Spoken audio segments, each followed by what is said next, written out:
اوس انسان با د خپل طرف نه د باندې سرسایه واجب ده.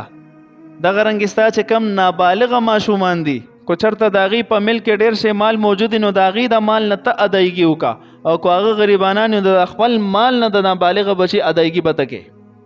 چې کم بالغ بچي دي نو پاغي باندې په خپل سرسایه ورکول واجب دي، او کو پلارې ورله ادایګي وکي نو هم جایز ده.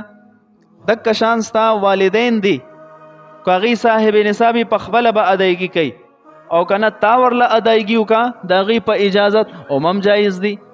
د خپل بیبی له طرف نه کوغه سره صاحب نصابی سونی ارسی په خپل په صدقه فطر واجب دي، او کو تا ورله ادایګي وکا هم جایز دي. شریعت اسانی کړی دا. اوس دا دې څه شي نبی علیہ الصلوۃ والسلام فرمایلی دي، حدیث مفهوم داسې دی چې دراغه پوری د زمکه او د اسمان په مابین کې دا روجه لټکو بر قبولیت د پاره نزي درسو پورې چې انسان سرسایه ادا کړی نه. علما د دې حدیث لاندې لیکي چې سرسایه ورکول دا د عبادت او خصوصا د روجه د قبولیت ذریعہ او مهر دی.